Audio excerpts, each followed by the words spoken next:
Pemerintah menyampaikan apresiasi atas dukungan yang solid terhadap upaya pencapaian target pertumbuhan ekonomi pada tahun 2027 yang lebih tinggi sebagai transmisi menuju pertumbuhan 8% pada tahun 2029. Laju pertumbuhan ekonomi yang lebih tinggi ini diharapkan menjadi fondasi yang kokoh untuk akselerasi peningkatan derajat kesejahteraan bagi seluruh rakyat Indonesia. Adapun strategi yang ditempuh untuk mencapai pertumbuhan ekonomi yang lebih tinggi tersebut adalah sebagai berikut. Yang pertama, mendorong kebijakan fiskal, moneter, dan sektor keuangan yang selaras dan saling menguatkan. Kemudian, mengakselerasikan investasi bernilai tambah tinggi yang berorientasi ekspor dan mendorong peran dan antara untuk percepatan investasi yang produktif pada sektor strategis, sekaligus investasi jangka panjang untuk leverage aset negara melalui peningkatan partisipasi investor global. Investasi yang dilakukan difokuskan pada sektor-sektor strategis yang mampu memperkuat posisi Indonesia dalam rantai pasar global, pasok global, dan menyerap tenaga kerja dengan keterampilan dan tingkat upah yang lebih baik. Selain itu juga mendorong peningkatan daya beli melalui efektivitas program pelindungan sosial, stabilitas harga, dan pengendalian inflasi, serta perluasan kesempatan kerja sehingga konsumsi rumah tangga dapat tumbuh dengan kuat. Kemudian, melaksanakan program unggulan secara efektif dan berkualitas sehingga multiplier efeknya kuat bagi perekonomian dan memberi manfaat yang nyata bagi masyarakat. Berbagai program prioritas seperti makan bergizi gratis, koperasi desa Kelurahan Merah Putih, dan sekolah rakyat terus didorong lebih efektif dan berkualitas sehingga menciptakan multiplier efek yang luas. Melalui berbagai kebijakan tersebut, aktivitas ekonomi dapat berputar lebih cepat, sektor real bergerak lebih kuat sehingga mendorong peningkatan konsumsi dan menggairahkan investasi yang memacu laju pertumbuhan ekonomi yang lebih tinggi, yang pada tahun 2027 ditargetkan sebesar 5,8% sampai dengan 6,5% sebagai transmisi menuju pertumbuhan 8% pada tahun 2029. Pimpinan dan para anggota Dewan yang terhormat, untuk mendukung pertumbuhan ekonomi yang berkelanjutan, maka diperlukan stabilitas ekonomi yang mantap melalui pengendalian inflasi. Pada tahun 2027, inflasi dijaga pada kisaran 1,5% sampai dengan 3,5%. Upaya pengendalian inflasi dilakukan melalui sinergi kebijakan fiskal dan moneter untuk menjaga pasokan dan stabilitas harga komoditas, terutama pangan dan energi. Pemerintah juga terus mengantisipasi risiko imported inflation melalui koordinasi dengan Bank Sentral. Di samping itu, sinergi dan koordinasi pemerintah pusat dan daerah dengan otoritas moneter melalui tim pengendalian inflasi pusat dan daerah terus diperkuat untuk memastikan efektivitas pengendalian inflasi. Di tengah ketidakpastian global yang masih tinggi, koordinasi antara kebijakan fiskal dan moneter terus diperkuat untuk memastikan kebijakan fiskal dan moneter berjalan selaras tanpa menimbulkan crowding out effect sehingga stabilitas ekonomi dan pasar keuangan dapat dijaga untuk menopang pertumbuhan ekonomi. Sejalan dengan hal tersebut, maka pada tahun 2027 nilai tukar diperkirakan di kisaran Rp16.800 sampai dengan Rp17.500 per US dollar. Sedangkan suku bunga surat berharga negara tenor 10 tahun terkendali pada kisaran 6,5% sampai dengan 7,3%. Sejalan dengan upaya menjaga stabilitas ekonomi, pemerintah juga terus mencermati dinamika harga komoditas global, khususnya minyak. Dengan mempertimbangkan ketidakpastian global yang masih tinggi, pemerintah menetapkan rentang asumsi ICP di kisaran $70 per barel sampai dengan $95 per barel. Rentang asumsi ICP tersebut telah mempertimbangkan potensi risiko dan strategi mitigasinya, sehingga di tengah ketidakpastian global yang masih tinggi, peran APBN sebagai shock absorber dapat dijalankan secara optimal. Pimpinan dan anggota Dewan yang kami hormati, dengan mencermati dinamika perekonomian terkini dan prospek ke depan, kami optimis perekonomian Indonesia akan mampu berputar lebih cepat dan tumbuh lebih tinggi sebagai fondasi akselerasi peningkatan kesejahteraan rakyat. Untuk itu, kebijakan fiskal tahun 2027 diarahkan untuk mendorong perekonomian tumbuh lebih tinggi, sejahtera lebih cepat. Selaras dengan itu, kebijakan fiskal difokuskan untuk mendukung 8 klaster program prioritas nasional dan 1 pendukung enabler yang terdiri dari 60 program kerja. 8 klaster program kerja prioritas nasional tersebut adalah 1. Kedaulatan pangan, 2. Kemandirian energi dan air, 3. Pendidikan, 4. Kesehatan, 5. Hilirisasi dan industrialisasi, 6. Infrastruktur, perumahan, dan ketahanan bencana, 7. Penguatan ekonomi kerakyatan dan pembangunan desa, dan yang ke-8 adalah penurunan kemiskinan. Sementara pendukung atau enabler adalah penguatan di bidang pertahanan dan keamanan, penegakan hukum, tata kelola pemerintahan, percepatan digitalisasi, dan diplomasi ekonomi. Oleh karena itu, APBN harus dijaga tetap sehat, kredibel, dan berkelanjutan.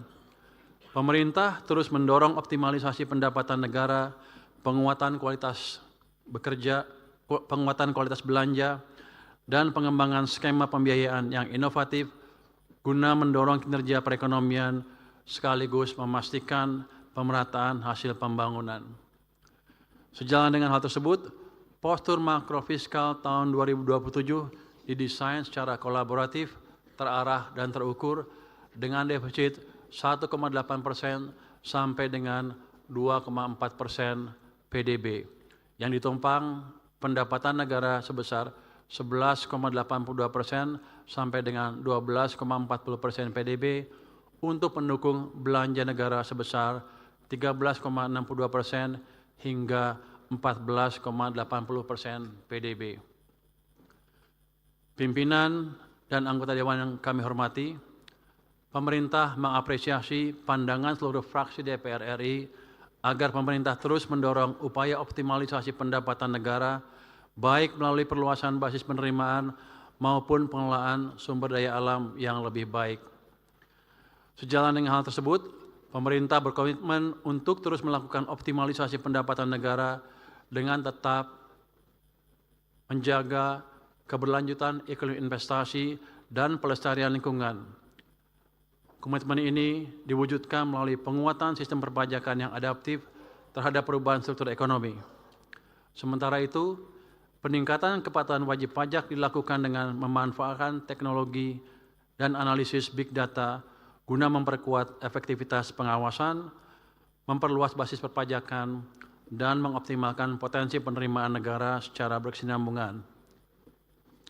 Di sisi lain, pemerintah juga tetap memberikan insentif fiskal secara terarah, selektif, dan terukur kepada sektor-sektor strategis yang memiliki nilai tambah tinggi bagi perekonomian. Dari sisi penerimaan negara bukan pajak, optimalisasi dilakukan melalui penguatan penerimaan berbasis sumber daya alam, peningkatan tata kelola yang transparan dan akuntabel, dan inovasi layanan untuk meningkatkan kualitas pelayanan publik. Upaya ini didukung oleh pengawasan dan penegakan hukum yang lebih kuat, serta optimalisasi penagihan piutang untuk memaksimalkan potensi penerimaan negara. Pemerintah mengapresiasi pandangan seluruh fraksi DPR RI mengenai pentingnya menjaga dan meningkatkan kualitas belanja negara dalam mendukung agenda pembangunan. Pemerintah terus berkomitmen meningkatkan kualitas belanja negara melalui upaya efisiensi dan refocusing agar alokasi anggaran semakin produktif, tepat sasaran, dan mampu memberikan dampak nyata bagi perekonomian dan masyarakat. Sejalan dengan hal tersebut, pemerintah terus mendorong efektivitas subsidi dan perlindungan sosial dalam melindungi daya beli dan pengentasan kemiskinan. Pemerintah secara bertahap mendorong bantuan sosial dan subsidi yang lebih tepat sasaran dan berkeadilan serta berbasis penerimaan manfaat langsung dengan memanfaatkan Data Tunggal Sosial Ekonomi Nasional atau DTSN.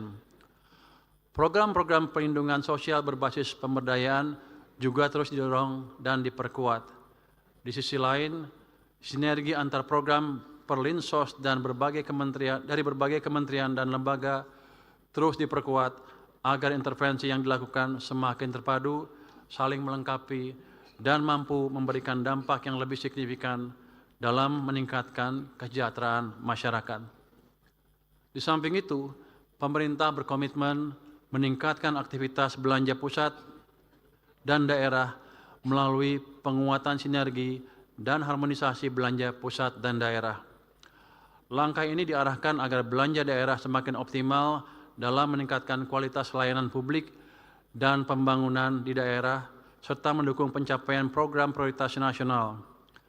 Sejalan dengan itu, penguatan belanja KL di daerah juga terus didorong melalui sinergi program yang lokasi penerimaan manfaatnya berada di daerah, seperti percepatan makan bergizi gratis, penguatan koperasi desa, kelurahan merah putih, sekolah rakyat, dan pemeriksaan kesehatan gratis. Pada sisi lain, dalam implementasi Undang-Undang HKPD, pemerintah senantiasa mendorong harmonisasi pusat dan daerah semakin solid dengan tetap memberikan fleksibilitas pengelolaan APBD dalam meningkatkan kualitas layanan publik dan peningkatan kesejahteraan ASN di daerah. Selanjutnya, pemerintah menyampaikan apresiasi atas pandangan fraksi Partai Demokrasi Indonesia Perjuangan, fraksi Partai Golongan Karya, fraksi Partai Gerakan Indonesia Raya, fraksi Partai Nasional Demokrat, fraksi Partai Kebangkitan Bangsa, fraksi Partai Keadilan Sejahtera, fraksi Partai Amanat Nasional, dan fraksi Partai Demokrat mengenai pentingnya pengelolaan defisit dan pembiayaan anggaran secara prudent, terukur, dan tetap berada dalam batas yang aman. Kebijakan pengelolaan defisit dan pembiayaan anggaran tersebut tidak hanya diarahkan untuk memenuhi kebutuhan pendanaan jangka pendek, tetapi juga untuk menjaga kesinambungan fiskal dalam jangka menengah dan panjang. Oleh karena itu, kebijakan pembiayaan anggaran senantiasa diarahkan untuk mendorong kegiatan produktif yang dapat memperkuat daya saing dan ketahanan ekonomi nasional dalam jangka menengah dan jangka panjang. Untuk menutup defisit anggaran tersebut, skema pembiayaan defisit anggaran akan dikelola secara inovatif, prudent, dan berkelanjutan dengan mengendalikan defisit utang dalam batas yang aman. Sinergi dengan Danantara, Special Mission Vehicles, Badan Layanan Umum, dan Sovereign Wealth Fund dilakukan untuk mendukung akselerasi transformasi ekonomi dan memperkuat ketahanan fiskal melalui penyediaan fiskal buffer secara andal dan efisien. Ketua, para wakil ketua, dan ibu anggota dewan yang kami muliakan, demikian jawaban dan tanggapan pemerintah atas pandangan fraksi-fraksi Dewan Perwakilan Rakyat terhadap kerangka ekonomi makro dan pokok-pokok kebijakan fiskal tahun 2027 dalam rangka pembicaraan pendahuluan RAPBN tahun anggaran 2027. Tanggapan yang lebih lengkap terhadap pandangan fraksi-fraksi DPR kami sampaikan secara tertulis sebagai bagian yang tidak terpisahkan dari jawaban yang kami sampaikan ini. Sebagai penutup, atas nama pemerintah, kami menyampaikan terima kasih dan penghargaan yang sebesar-besarnya atas dukungan dan kerjasama segenap anggota Dewan Perwakilan yang terhormat. Semoga pembicaraan pendahuluan RAPBN tahun anggaran 2027 dapat berjalan lancar dan sesuai dengan jadwal yang telah ditetapkan. Semoga Allah Subhanahu wa Ta'ala, Tuhan Yang Maha Esa, senantiasa membimbing dan menjaga kita. Amin. Wassalamualaikum warahmatullahi wabarakatuh.